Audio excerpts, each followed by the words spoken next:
This meeting is being recorded. So, hi everyone. This is our Antioch Homes Coalition meeting. Today's date is March the 7th. It's time, man, the year is flying by already. But I am Nicole Gardner with Facing Homelessness. We have Lacey Brown with JAR, Mariah Williams with This Act of Art, our youth liaison, Bree Bogan. We have a couple special guests that are here with us. Elder Desi, or I call it Desi, but Desiree. And then a friend of ours, longtime friend of ours, Brittany. She is here. So I'm excited to get this meeting started.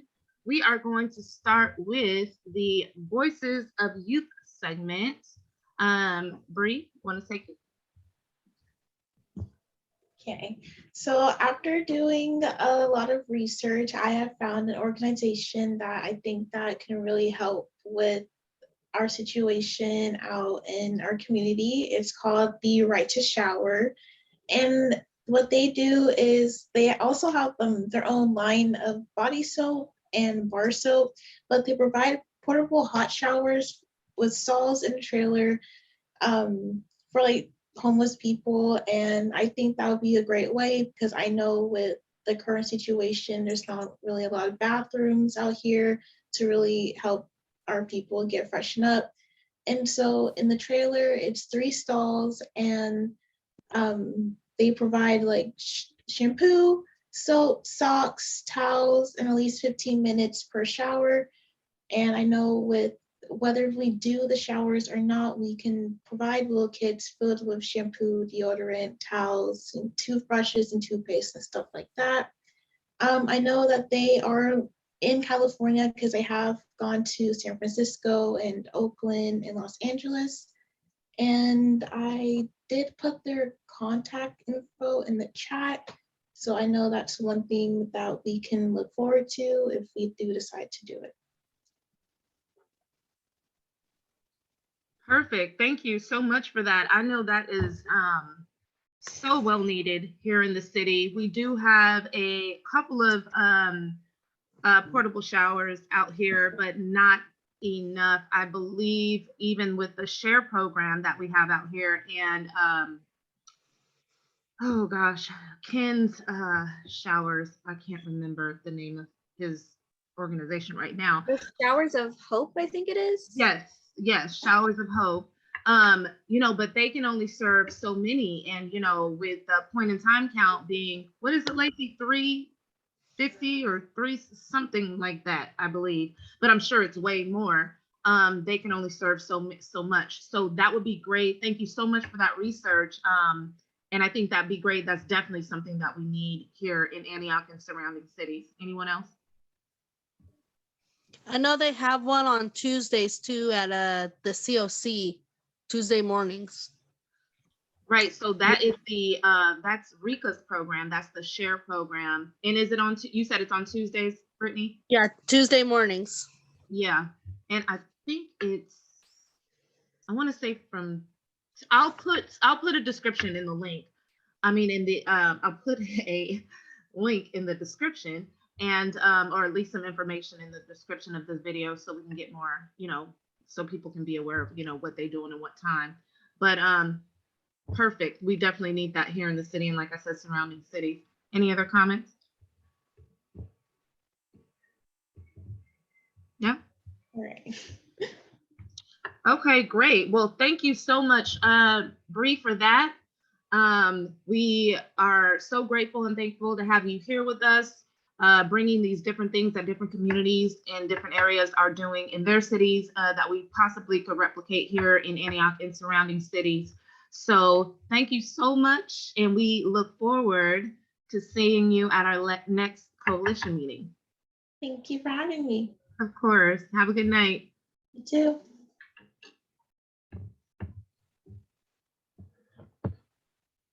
She's so awesome. Okay, so it looks like we are just going to move on to our city and county updates. Okay. All right.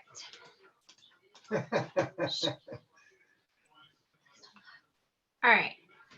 So on Tuesday, February 22nd, at the City Council meeting, the council discussed zoning for the Executive Inn project. Mayor Thorpe, Councilmember Wilson, and Councilmember Torres Walker voted yes to zone the area for transitional housing. Councilmember Barbarica and Councilmember Orkachuk voted no to zone the area for transitional housing. Shocker. During the same meeting, the council discussed applying for Project Homekey funding. The council discussed using the funding for the Executive Inn project and other projects for housing the homeless in the city. Any discussions on that, the voting or the Homekey project? Don't you give me that look. You know we have some discussion on that. I was Good. So we're a little conflicted within the coalition, but you know we love each other. I'm tired, y'all. So just a little bit on my end, just to touch on it just a little bit. I watched that meeting. I was really irritated by that meeting to the point to where I had to make a whole video about how irritated I was about that meeting and the conversation and the vote. Of course, we know that, or of course I know that Barbanica and Lori were going to vote the way that they did. Did you hear my little of course comment? Huh? Did you hear my little of course comment? Yes, I did, and I agree. Oh, good. And I was like, wait, I have to spoke to them. Right. And so, you know, I was just really, I mean, even when Barbanica said like, oh, okay, so if we vote no to this, then that's like basically going to end the whole, you know, the zoning, that's going to end everything. So again, just really quickly, I'll just say, you know, I have been advocating along with other advocates for, you know, this Executive Inn housing project that they've had for years, was included in conversations years and years ago. I think the main thing that irritated me, it was not that Lori and Barbanica gave like real true valid reasons to not support this program, but they just came up with excuse after excuse that these excuses made no sense.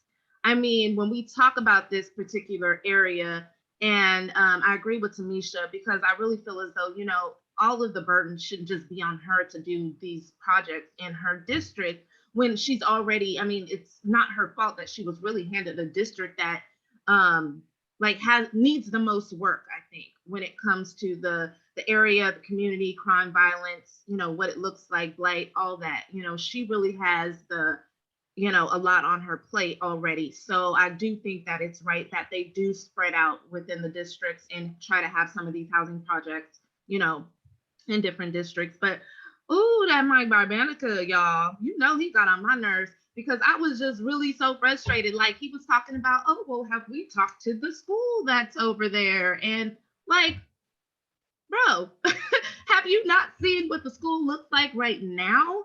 I mean, have you not seen what which school? Antioch Middle? What would that be? He's talking about Rocket Ship, the school that's right around the corner from the Executive Inn. And it's like, man, there are unhoused folks all over the streets. Kids are stepping over them just to get to and from school. You know what I mean? There's crime, there's violence, there's all these things going on, and you're not talking about these things right now, but you think if we put homeless people in this motel with women and children and disabled people and veterans and families, that's going to make it even worse than what it is right now. Like, that was like a newsflash, public community supporters of his. Like, do you not understand that how he feels about people? The kids there'll probably be kids who go to Rocket Ship who are living in that hotel. Thank you, Mariah. And you know that because we've been. I ran into at least two of my students who I used to have at Antioch Middle School living in the Executive Inn. Exactly. And, so if it weren't for that, I don't even know where they would have been. Right. And we've been there, and Mariah's had her program there, her art program there for some of the kids that are living in that motel. So it just didn't make sense to me. And just to touch on so that's kind of with the zoning, which I was irritated by, but then just to touch on, the executive in project being the Homekey, Project Homekey funding that the city did or is looking into applying for. After some thinking, they were, it kind of came up that they were trying to use this funding for the executive end. I know there are different rounds of funding. Excuse me, that one that's coming up really soon, and then one that's like after that. And so after doing some thinking about it, I do think that, that Homekey funding could be used for something that is like bigger. And like Lacey had said during council meeting, like, let's just think out the box. We can go big with this because that is a lot of funding for the city. And I don't think necessarily the executive end is maybe the right choice for it, but I still believe that just get some type of funding, do something. So that's how I feel about that. But I do agree that, there are bigger and better things that funding could be used for. But as long as the city is doing something, I'm all for it. Anybody else? Yeah, I mean, I honestly, I like jokingly call him Mike Barbichika because he just, my soul. It's very obvious that. Hold on, Lacey, I have to say, see, that's why we have to look the youth liaison. She got to get out of here. Exactly. Over the death, but yeah, we got to go ahead. No, I was literally talking to my friend and I saw that you had posted that video. I was like, oh, she's going off about Mike Barbichika. But anyway, so it's very obvious that he just doesn't want anything in his district, and the 2 plots of land that we are always talking about happen to be in his district when it comes to Homekey, and so he gets immediately very flustered. I think he's very afraid because he was the more conservative option for voters in that district, and I feel like he's afraid that he's going to lose them if he is for anything for the unhoused, especially in their neighborhood. But the thing is, like, when it comes to the neighborhood around the executive inn, number one, it has nothing to do with the executive inn. Honestly, that area just really needs some kind of intervention. I live off of Cavallo now, but I lived off of Cavallo right next to Rocket Ship for a couple of years, and there were shootings on that street. I mean, multiple times a week. I mean, it was literally ridiculous. And every morning I woke up, it was like a gamble of whether that street was going to be open or closed for me to get to work, because it's just the violence that goes on right there. And so it comes down to the executive inn. Is it going to be, just free reign open market on the executive inn, or is it going to be a more city run and supervised program going on? I'm not against improving what's possible at the executive inn whatsoever. In fact, I think that we really need to improve what's going on at the executive inn if we are going to utilize it as a resource for the unhoused, because it's very unfair to half-ass anything. It's very unfair to have, say, like a motel voucher program and dump people into the executive inn and then give them absolutely no wraparound services or assistance. And obviously it takes funding and planning and programs to do that, and I understand that. I just feel, number one, that we have seen how the city does have the ability to mismanage things, especially when it comes to the executive end. I mean, we were just on here a couple of meetings ago, very frustrated about how they were not involving the advocates and what they were doing with the executive end, and therefore the results were very poor. I did go by there today, and I did see, they put up that fence, and I'm seeing kind of some like building improvements that Nicole was talking about the other day. So that's great that they're doing that. I don't know if that's city funded or just the owners going and doing their own thing. I have no idea. But for sure, improvement needs to happen. I think my frustration at the city council meeting was the first AHC meeting that we ever discussed Homekey funding, we were all talking about how Homekey felt like a saving grace because we were all so sick of every time we talk about there needing to be resources or programs for the unhoused, the executive in just being the only thing thrown at us. And it doesn't mean that it can't be a resource, and it doesn't mean that it can't get better. It means that we were hoping for Homekey to be something bigger and better. And so it was frustrating behind the scenes, which is kind of how I started my comment. And I know that when you only have 3 minutes, it's hard to get across what you mean, right? But in the beginning of my comment, I said a lot of people sitting in this audience don't understand what it took to even get Homekey on the agenda, and I'm thankful for that. I am thankful that we're talking about Homekey. I'm always someone saying like, I don't want it to seem like we're never satisfied or, something like that. But it's just so frustrating because we were advocating for Homekey because we had all of these visions for what it could be besides just the executive in. And then finally, after clawing, just fighting tooth and nail, it gets to the agenda. And what are they saying in the presentation, the executive in? And I know that they were saying, we're not proposing it only for the executive in, it could be multiple projects. That is what they were getting at in the presentation. And so that's why I was just like, it was like edging, it was like getting you almost there, like almost what you've been working for, and then just being like, just kidding, it's actually, we're trying to put this for the executive in. And I was just like, and so I do want improvements at the executive in, but long story short, I do think that at least the first time that we apply for Homekey funding as a city should be for a more creative and larger project that has more potential to help more people in a multitude of ways, rather than funneling more things into the executive. And we can work on improving that separately for sure. But I really feel very strongly that like this first round of Homekey should be focused on something else.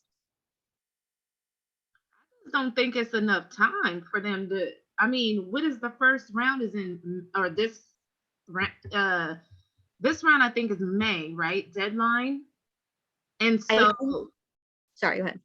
Yeah, I'm just saying, I think just talking to some folks, for them to even say, and I don't really want to say, I'm going to give Elsa time to say something on it, but just because it's not that much time, like a month or a little over a month or whatever, I think that something that is already built, I guess, I'm thinking, not like having to do something from the ground up, would be easier. It doesn't necessarily have to be this executive in, the executive in, but something that already, the structure is already there, I think would be best, just me thinking. But yeah, I'm definitely happy that they're willing to even talk about doing the next round of funding, and then even pushing Barbanica, how the mayor pushed Barbanica to the point where he had no choice but to say, okay, we can discuss it. he did not want to do nothing in his district. So anyway, does anybody have anything else to say on that? If not, then we can go on to the next segment, which is the word on the street segment. I have some updates. This is Desi, as you call me. I also happen to be a real estate agent. And with that said, it does take a lot to go into doing, getting another building. I'm kind of circling drain here because I'm not really in the loop. How much funding was provided? So it's like they match the city. They didn't even really say how much, but there's like a lot of money, and they do match. I don't know all the info on it, but I will give it to you. But I know they do match the city's funding. So if the city puts $1 million in there, we'll put $1 million. It's a really good grant for the city to have. But just long story short, other, like including Lacey and, you know, we spoke up at city council meetings wanting to get the city to get this funding. But like she said, when we were saying that, we were thinking something like bigger, like low income housing, apartments, you know, something like that, not just something like 30 rooms at the executive end. So that's kind of where the, you know, where it gets a little tricky. And then, like I said, too, there is a deadline for that first round of funding. And then they have the second round of funding coming up after that. And So that the plot you guys said that you were thinking of is one of them where we go feed over there where the cross is. Is that one of the areas that No, gentleman one of- gentleman owns? No, so the area that they were thinking of is the Delta Fair over by the welfare office, that land that's over there. So the county is already doing, or in the process of doing, I believe it's pallet shelters in that area, but there is an area that I believe is right across the street that's already set for emergency housing, that the city's already zoned for emergency housing. So that's in Barbanica's district, and that's something that, you know, the city can also do something, but they would have to definitely build from the ground up. But whether it's pallet shelters or anything, it seems like some of these things won't take as long as we really think. But again, I do, after talking to city council, talking to the mayor and city council, I'm just gonna meet you real quick. Talking to the mayor and city council, it looks like, oh God, I just lost my train of thought, and I hate when I do that. Shoot, I just lost my train of thought listening. That's okay. Listening to The her other- birthday walls. I got a other- frog in my backyard that's making noise too. The third thing was I was going to ask about the gate, and it looks like they do have a gate up now, according to you guys. Okay, that's it. Yeah, so they're doing some renovations over there, and like Lacey said, I'm not sure what that you know, if that's city. I don't think so, because it's not fully like I don't think it's the city right now, because the process hasn't been completed before they start dumping money into them. But they are doing, you know, a lot of work over there. So okay, if we can move on just for time, if that's okay with everybody, we can move on to our word on the street segment, which I have. So after many of our friends who went into the Delta Landing program at the old Motel 6, I'm not going to read all of this, I'll just kind of break it down. So we did have some folks that went into the Delta Landing program at the former Motel 6 in Pittsburgh. They did bring to the coalition some concerns about, you know, not being fed enough. People were sending me pictures of this is what we have for dinner. And we kind of, you know, talked about it. It was like, man, these folks was eating better on the streets at COC than they are in this program. Someone was saying that they were only getting just dinner and that was it. And then I had conversations with folks, and we were concerned about, you know, people that have mental health issues and substance abuse issues and things like that. What kind of help is being done for those people? So I did get an update from some folks with BACS who run the Delta Landing program, and it looks like they are serving catered breakfast and dinner on site currently. The partners also receive snack bags upon request, and they have a small food pantry, which they sent me like the pictures of the food pantry that they have that's on site if they need extra support with food. It looks like as it relates to the mental health and substance abuse support, healthcare for the homeless has, or HCH, has a full wellness clinic on site. There's a mental health clinician assigned to the site Monday through Thursday, connecting people to behavioral health services, which includes substance use disorder treatment. HCH provides both, they provide harm reduction services along with ongoing supervision. You know, they just talk about how they're just starting to get up and running, and then, you know, they're also going to start trying to help and assist people with getting their, food stamps and things like that. Said that there is also Loaves and Fishes that is not too far away. Last update with that, I just got someone, one of the organizations that have been going to the Delta Landing program to still try to provide folks there with toiletries and food and things like that. She did have an issue with working with staff at the program, and she had an issue getting into the gate in order to serve folks last week. So I did reach out to that staff member, and she sent me an email today just stating that, where are we at? I'll just kind of say really quickly. She'll be reaching back out to that organization and others who want to be involved. They have several organizations that want to provide support, and they are hoping to accommodate them all. There's more of a process than just letting people in the gate. We have to follow HIPAA guidelines and respect the privacy of the participants.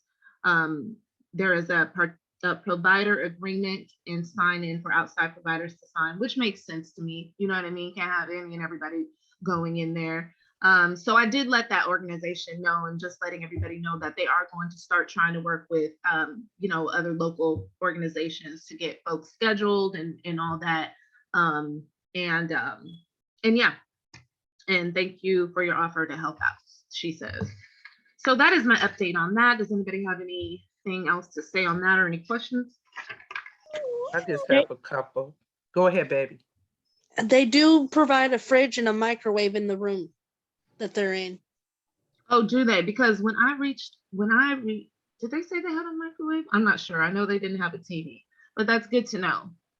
Because if they do get, some food stamps or whatever, at least they'll be able to, warm up their food and do all that. So that really is good to know. Thank you, Brittany. Any, Desi? Just a question. That's good to have the substance abuse help, but who deals with the, the physical? Like who comes in there, and do they have checkups? Do they help them go, because at Kaiser, when they come in, they always come through ER, just toe back, right? Just like Manny, when he went to St. John, he was just really, really, really bad. So is there someone giving checkups, checking them out like that, dealing with the, I also work for NAMI. Yeah, I got 50 jobs, y'all. Mm-hmm. The mental aspects of the physical, the mental, and how do they choose the folks that get in the places? Anybody else want to answer that, or shall I go?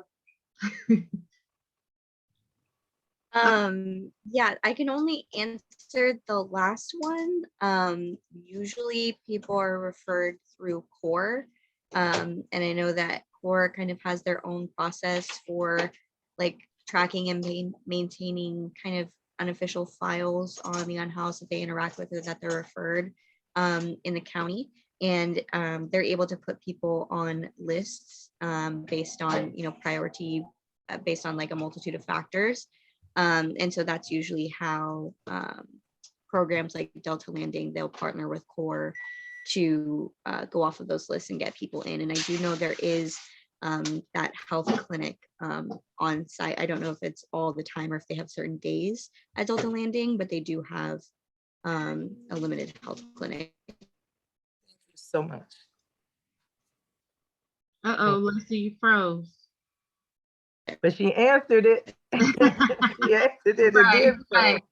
Thank you, Lacey.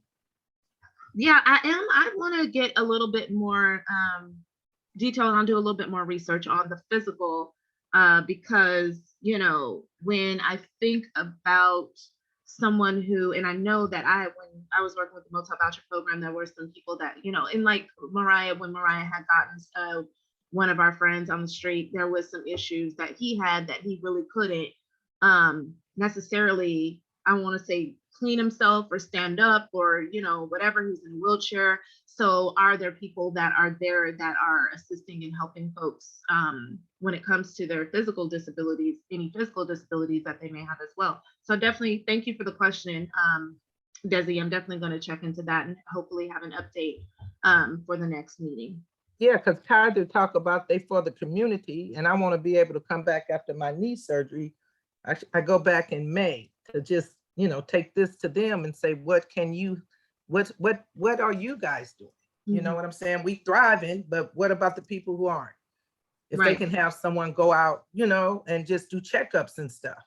Right. No, I agree. I know that the county has a med clinic that comes downtown. I'm thinking that it might be the same med clinic, and I know that they do deal with, but I mean, if they're coming there like only once a week, like, I mean, what's going on for the people that do have disabilities that need daily assistance and help while in this program? And so once again, thank you so much, because I didn't even think about that. I was more thinking of the mental aspect of everything, but and that's just because that's what I talked to some other folks about, but I didn't think about that. So that's a good question, and I will try to get some more information on that.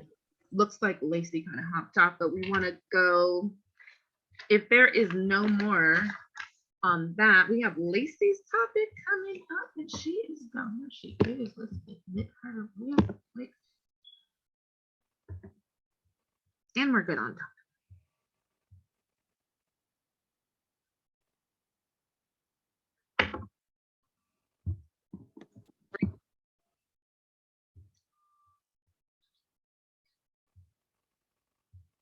Hey, Lace. Sorry, You my just- internet. It's cool. You're right on time for yours.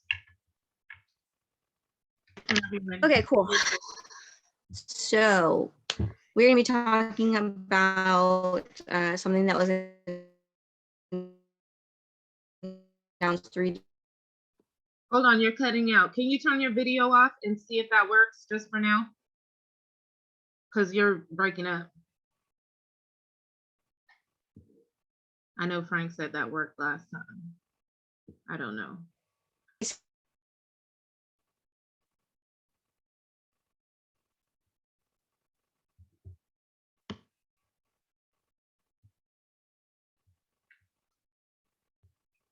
Okay, well, while she is,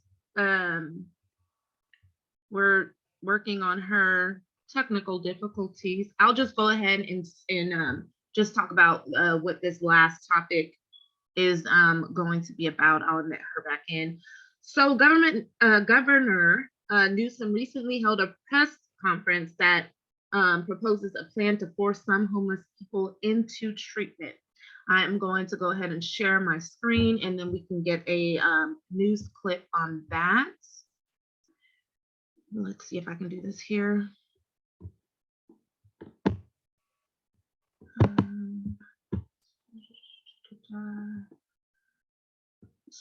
Can everyone see the screen? Mariah, can you see that? Okay. All right, let's go.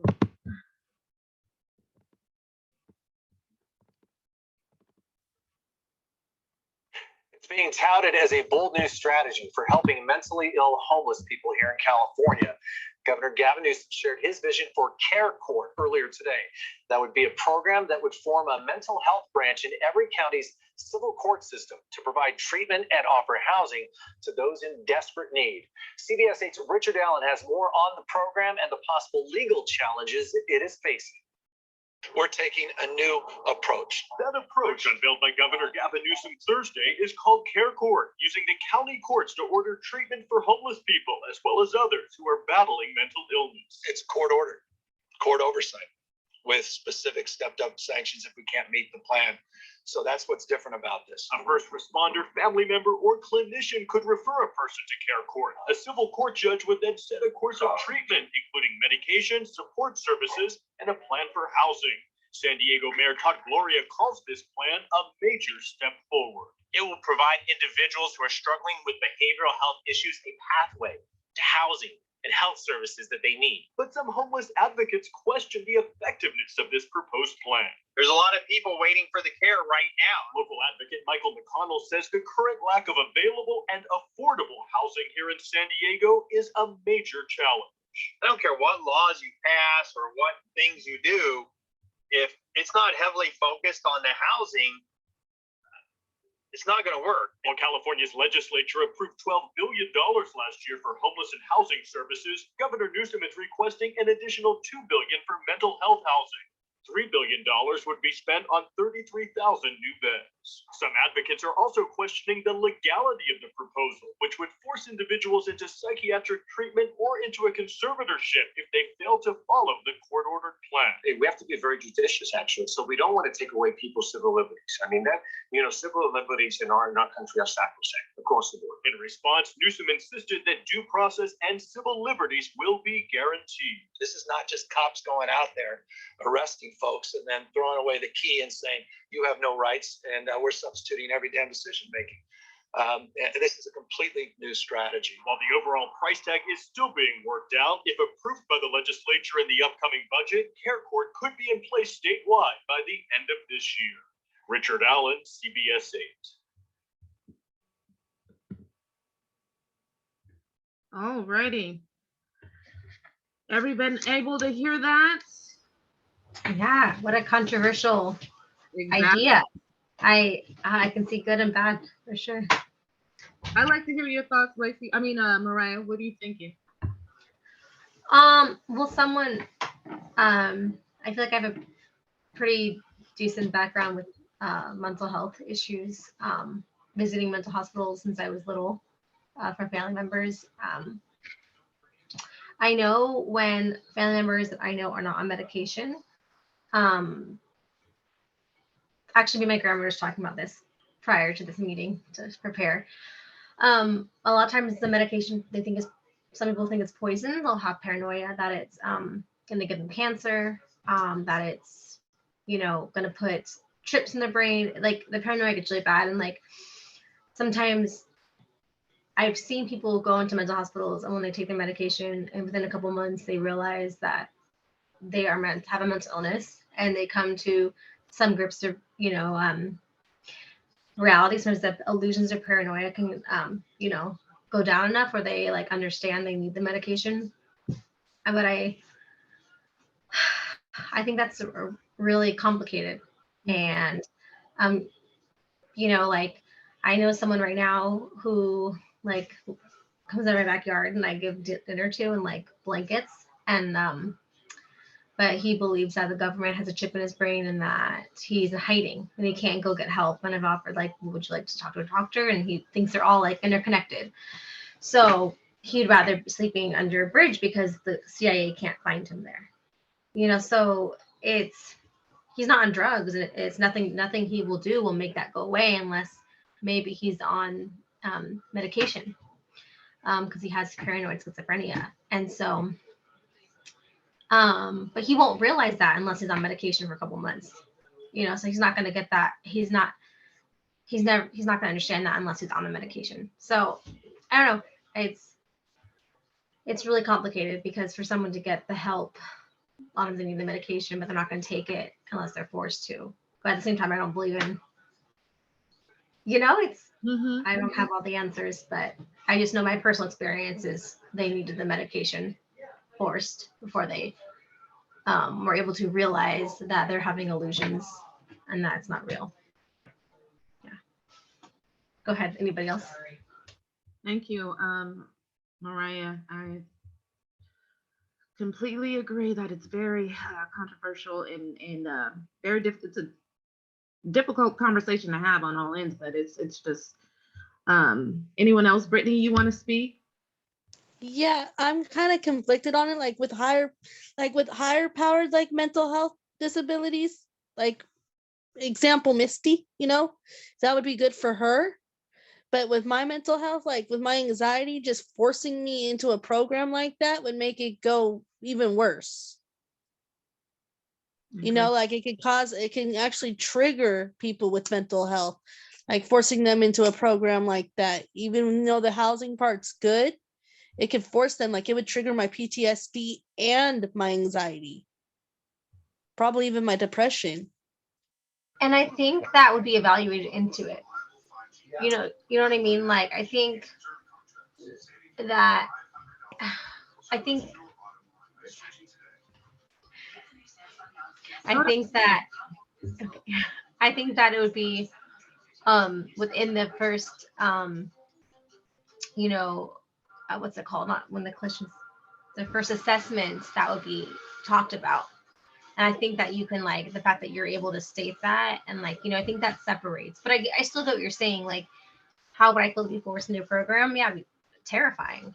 It'd be, and like, used to be more, before the 80s, they used to be a lot stricter on that kind of stuff. People were forced into a lot of institutes, and then in the 80s they stopped funding mental health, and that's when it got kicked out, and then then you saw prisons impacted. So it's kind of going in that direction of, like, helping, making mental hospitals, or opening up mental health again. But yeah, like, would you want to be forced in there? Like, I totally get what you're saying. Like, that'd be terrifying. I think that, I understand your concerns, and I think that some people, I've talked to multiple people about this, and it just seems, because I was really interested in that, like, it seems like people have been mentioning, like, the old asylums, like, or conservators. I hate this word. Conservatorship, yeah. Okay. So where people and family members can just be like, oh, yep, she crazy. She needs to go in. She needs to go in. And someone who may have some type of mental, disability, do they have to look, like Brittany was saying, does she have to look forward to, even though I think that this is more for, like, severe cases of psychosis and, all that stuff, but it's still, what is stopping a family member to say, so I think that is something to worry about. One thing that I really wanted to touch on just a little bit is that a lot of people that I know that we know are, I call them anti-homeless folks, but just people that are really not for really helping the homeless. Conversations that I've had with them, a lot of the time these folks feel a certain way about unhoused people, because in a lot of instances they have family members that they told me have, whether got on drugs and severe mental illness because of that, or just have mental illness and they just can't deal with them anymore. They feel as though they chose the streets over their families. You know what I mean? So they don't really understand. And a lot of these folks have told me even recently, like, I would take advantage of a program like this if I can get my family member in there or in an institution and force them, because they're just so out of it. You know what I mean? And so far, I don't want to say so far gone, but like you were saying, Mariah, just to a point to where they don't even realize that they even need the help. And it just very controversial. And like I said, I was talking to Councilmember Walker about this too the other night. And I was, we were just going back and forth talking about, it's just so sad when you see folks that are on the streets. Like, there's a lady that walks around on the streets. We're not going to mention any names here, but on the streets, half naked. Every time you see her, she obviously has some severe mental illness, and it's just like, oh, like, what do you do? You know what I mean? And it's not safe for people out, especially these women. I mean, elderly, anybody that is going through that. So I feel like we have to do something, but I would definitely need to know more about how they're going to be running this program, and housing definitely is key. That's been brought up as well. Any other discussion on that? Yeah. This is me. Go ahead, Lacey. When I heard him say clinicians, what type of clinician? You can't have foot doctors going in there trying to assess someone with mental health issues. And so at NAMI, the National Alliance of Mental Illness of Contra Costa County, where I work, I told you, Nicole, the other day, it was a family member on the freeway, and we had to choose how we were going to deal with it. We knew we had to get him off the freeway because if he ran in front of the cars like he said he was going to do, he'd be dead. And so what wound up happening is we 5150 them, but we couldn't tell them to keep him in Martinez. They're the doctors, they're the nurses, they do the assessment. So even I'm feeling like even if a family member did say there was someone like my nephew that needed his medication, they'd be, we're not trying to babysit, you know, that's all he needed.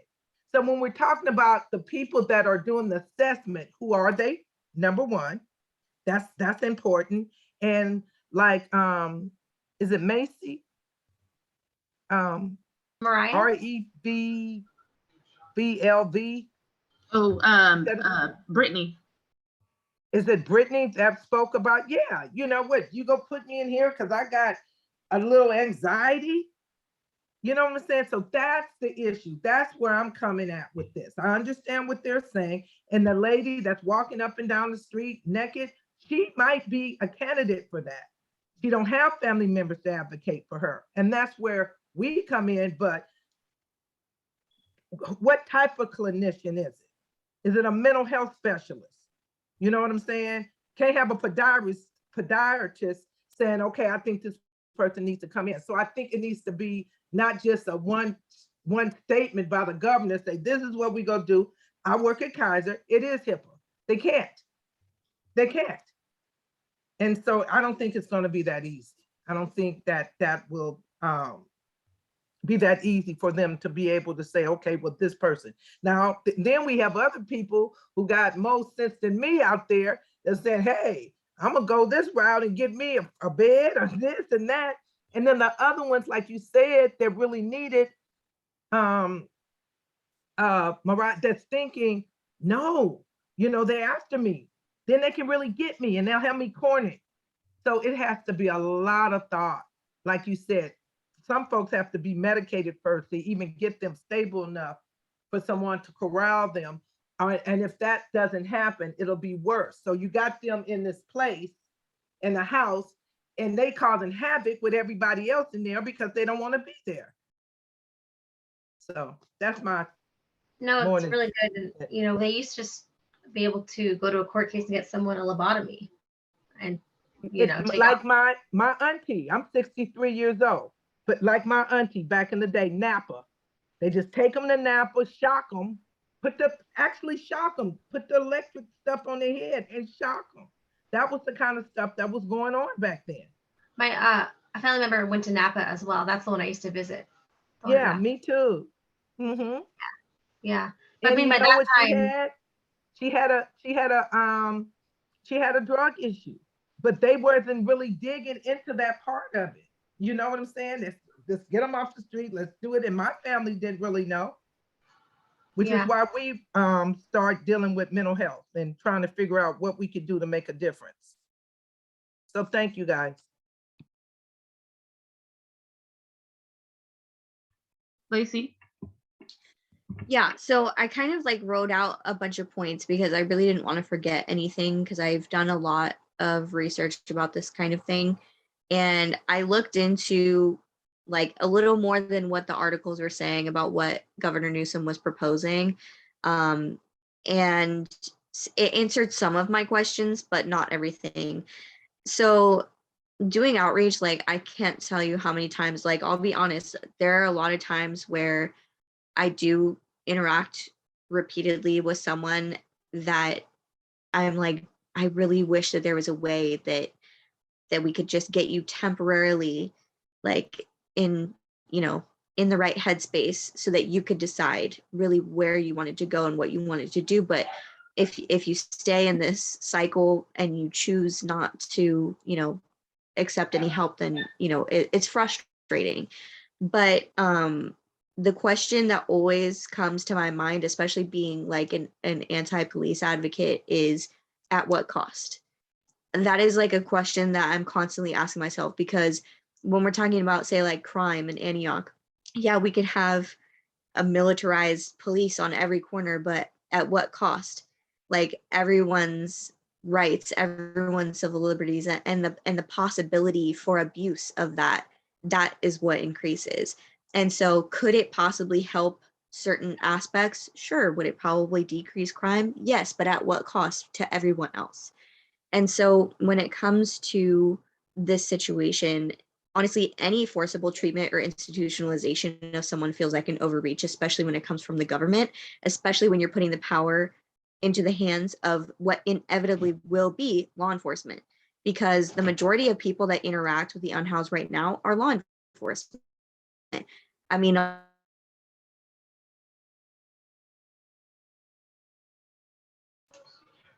You froze for a minute, but that's a really good point, Lacey. Yeah. She was having a bad. Just to until she comes back, just to say, like, if they're able to have that much funding for a forceful thing, couldn't there be It's 8 o'clock. an open door, like an open policy where they're doing all these services without the force? Well, I don't think there's a way to really do that, because a lot of folks that we have on the street, like you said, are worried about government. And I hear that so much, just how, paranoid people can be in their mind that government is after them. So I don't think you can do it without forcibly getting folks in. But like the governor was saying, was like, it won't be police doing it, but it would be like family members. And I think if they do have a process to where family members can say, I think that my brother, whoever, needs to get into an institution, medication, whatever, and it goes through that court process, and then there, you have, that process play out, then I'm just hoping. I mean, because in all honesty, like you and I get so. It's just so confusing, because like I said, on the other hand, you have all these folks that be like, oh, put them away and this and that.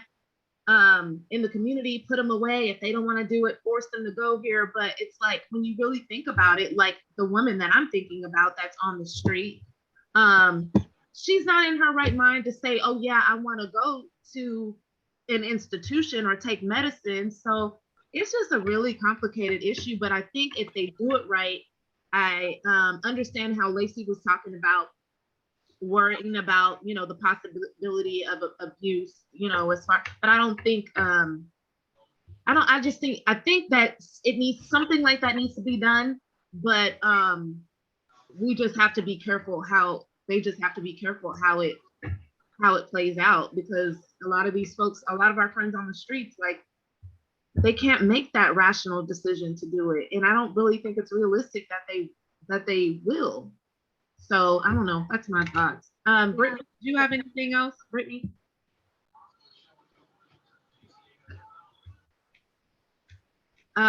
Lacey, did you have anything else? You cut out there. Yeah. So I just want to finish kind of what I was saying. So, in a perfect world where people aren't inherently repulsive, this would be a great way to help those suffering so severely that, they can't reach out or accept help without, forceful intervention. But for one, our substance use treatment and mental health systems are just as flawed as our criminal system right now. There are not enough resources and options to begin with.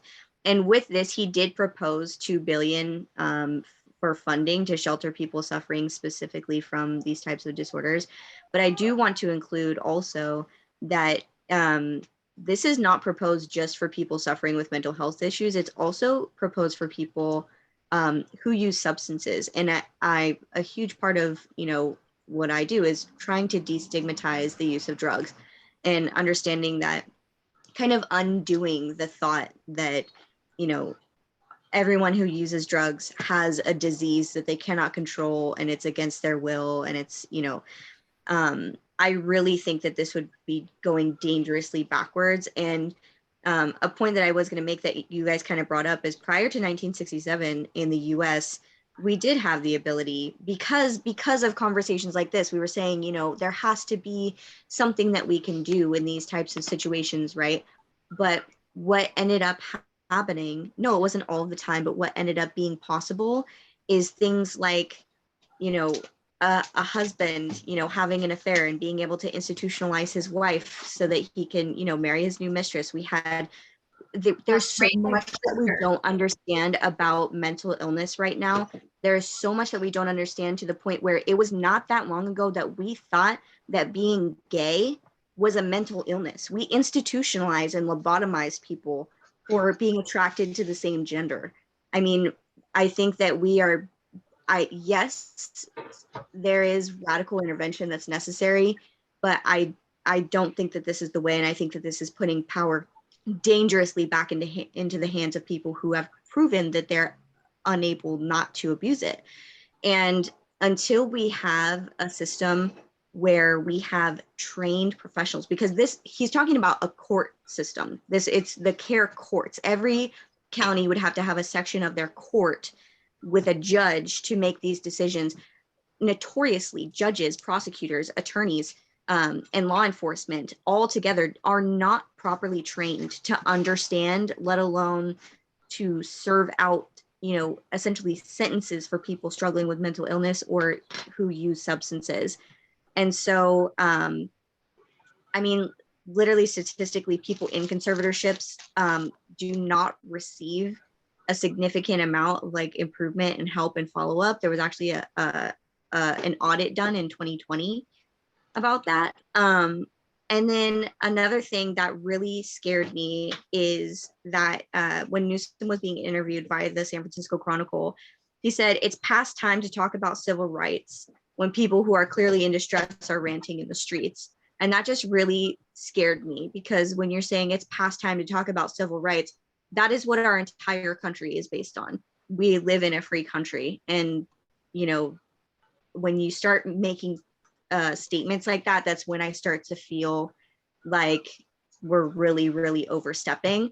Admittedly, I'm ideologically an anarchist, and so any kind of severe intervention like that is scary to me, but I can be realistic, and I mean, I don't know if Contra Costa County does participate in Laura's law, because counties right now in California can opt out.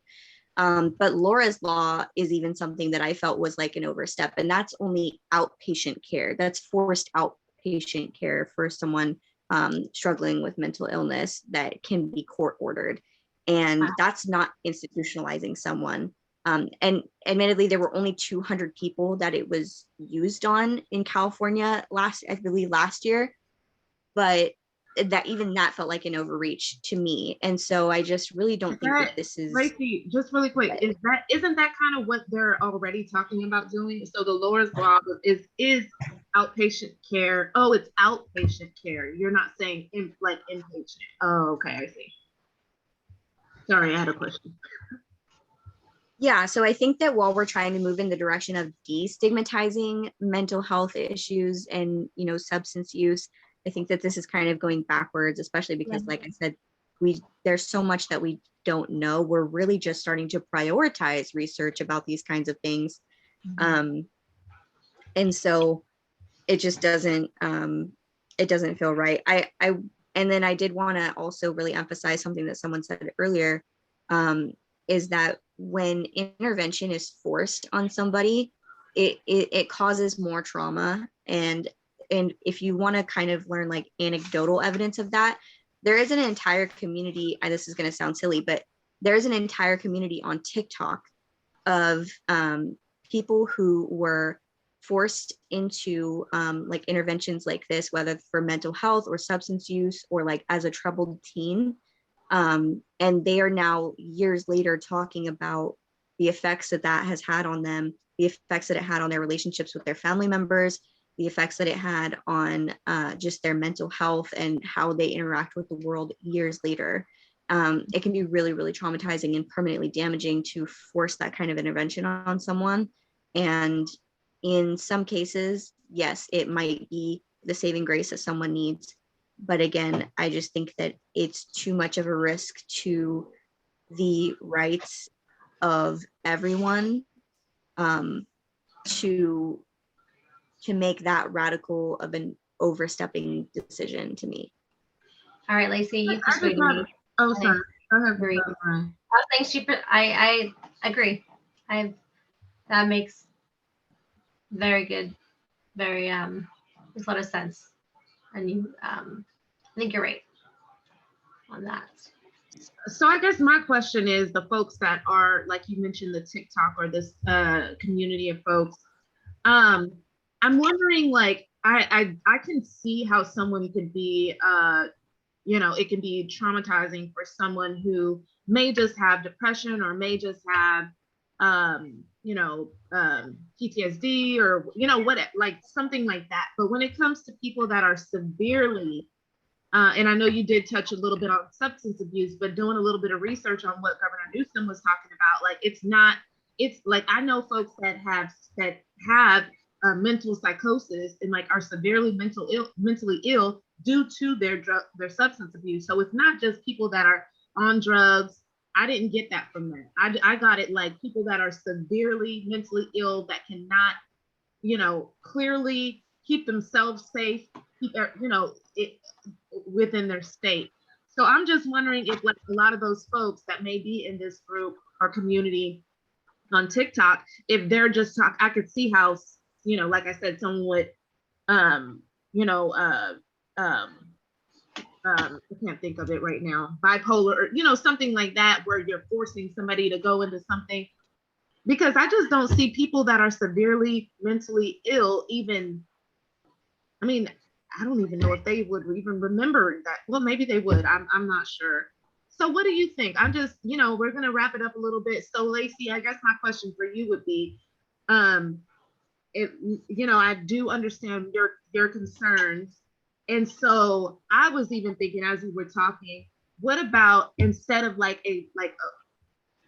guess not a court system, but like a commission of professionals of some sort that can make a decision like that for people that come in. I don't know if it could be a commission or whatever, but professional, medical professionals that sit down and try to figure this out, and not just somebody who doesn't have the skill, doesn't have the knowledge, and other than being a judge. You know what I'm saying? What about that? If not, then what do you think could possibly be a solution to many of these folks if this does not work? Yeah, and I mean, before you mentioned that, my point was going to be, it all comes down to who's making that determination, because you're saying it's only for people with like severe, psychosis and things like that. It comes down to who's making that determination about this person. Like you seem like you're fit to make the decision, but you're not. Who is making that decision? And even now in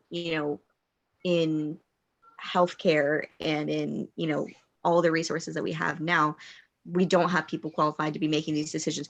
I mean, we're seeing in mainstream media right now the fact that, even doctors and judges combined, both of them are making mismanaged decisions about conservatorships and institutionalizing people, saying, well, your condition is too severe for you to make your own decisions. But then when it comes to light, all these doctors and all these judges, we don't feel like that was a fair decision. And so I'm just really afraid for anyone. Are you talking about Brittany Spears, girl? There's a couple of them right now that are in mainstream media. And I think that it's a good example because, I'm just really afraid of anyone having that kind of power over another person. I think that we can't like dehumanize a person just because they're suffering severely with mental illness and take away their own, what's the word I'm looking for? Their like autonomy, and, unfortunately that does lead to, certain situations like we in this meeting interact with all the time. I think that honestly, the only way to improve those situations is to work on our system now that handles mental health issues. I mean, we do not have the doctors or the funding going toward actually, like, if you think about it, even therapy, like even talk therapy is considered like elective to a lot of insurances. Like your insurance doesn't cover it. Your insurance doesn't cover medication that might be absolutely essential to you staying coherent based on whatever mental illness you might be struggling with. I mean, like, we don't even have these systems in place. And I think that working on those would be the path to getting those people more help, rather than this big like umbrella of like forcefulness and overreaching, if that makes sense. Right. I agree, but I'm still like in the middle because, like I said, I just can't have these women that's on these streets just not, you know, just really not there. And to be, and you know, I'll just put it like this. I'm trying to put myself in a think about it as if that was me, if I was out there, if I was a single woman that was walking around half naked because of drugs, because of just mental, whatever it is that I'm in, whether it's, you know, me doing drugs and then ending up with a severe mental illness, or just having that severe mental illness by being on the streets. And it's so traumatizing, I think, to be like that. I would hope and pray that somebody would be like, this girl is not in her right frame of mind, whether it's a family member, whether it's an advocate, whether it's a core member, whether it's somebody who is just doing it because they really care that I'm out there half naked, probably getting abused by men, or, you know, I would hope and pray that somebody would step in and say, look, this girl is not in a right, does not have a good mind frame. She's obviously mentally ill. Let's get her some help, like Mariah said, get her on her medication, and get me better. Absolutely. I pray that somebody would do that for me. And to see these women, I'm sorry, y'all, but to see these women on the streets with no family, with nobody, and we watch them every single day walk these streets, probably inside deep in their head praying that somebody would step up and do something for them and get them the help that they need. I just trying to see myself in their position and would hope that someone would step up. So I definitely think that it's although controversial, I just try to see myself in these people's shoes. So anyone else before we close? I was just gonna say that I think both people who are caring a lot about these issues have a lot of deep care on both sides, who agree and disagree for different reasons. And I think the fear too is like, if someone's gonna abuse, if they're taking all their rights, they can be abused where they're at too. And I think it's yeah, like it's a big controversial issue, but there's a lot of care about it, clearly. Yeah, it's very sad that these are even real issues that are real in life, like what you said, women out there, men out there who are desperate for help. And that we, like the guy said, housing is such an issue, and housing and family, and, you know, the concrete of like what makes us be able to thrive in life, that's broken too. So it all plays a role within mental health. And I think that the bigger issue with housing too should be brought up, like that man said in the video, and the fundamental issues. Yeah. Thank you, Mariah. Oh, okay. I wanted to say, I think the program is a good idea. It's just like Lacey said, on deciphering with who says it, because there's certain family members that will just put you in there because they're mad at you. But no, like for like the people on the streets that we do see that might harm someone else, it's a great idea to do. Yeah, because there's not a lot of preventative care for harm. Yeah, that's true. Good point, Brittany. Any closing remarks, Lacey or Desi, before we go into closing? No, I'm eating my ribs like who was eating Lacey? She always be on here. I said next time I'm gonna be on here eating. Okay, so thank you all. Thank you guys for for participating in this conversation. I was, you know, it's like we said, it's very controversial, and it's really good that we can bring up some of these issues and just, you know, talk about it. And so just gonna go into closing really. Look at her, she's right there eating right now. I'm gonna have my food next time. Okay, so Antioch Homeless Coalition will be holding a small visual for Rich, a friend of ours who passed away a couple weeks back.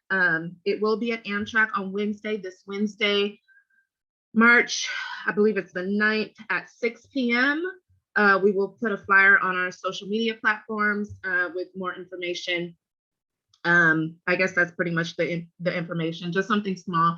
I will be reaching out to a lot of the folks that are at the Pittsburgh, the Delta Landing Program who want to attend, who wanted to have this visual just to make sure, you know, what their curfews look like and things like that. But hopefully they can attend. I've talked to his Rich's sister and his mother, and they will be in attendance as well. And they welcome any and everyone on the streets, you know, or any of his friends on the streets or not, that want to attend. And that is the end of our meeting. To be a part of the discussion or join any of our meetings, please email us at AntiochHomelessCoalition@gmail.com to receive a participation form. And thank you again, Desi and Brittany, for joining us. You guys are welcome anytime. Everybody have a good night. Thank you. Enjoy your food, Lacey. Y'all enjoy your dinner and enjoy your ribs. What'd you say you had, ribs? Ribs and some spaghetti and some potato salad. And Nicole, take care of yourself, baby. Oh, thank you, Take care of Desi. yourself. God bless you. Will do. All right. Okay. Love you guys. Have a good night. Love you. Bye-bye. Bye.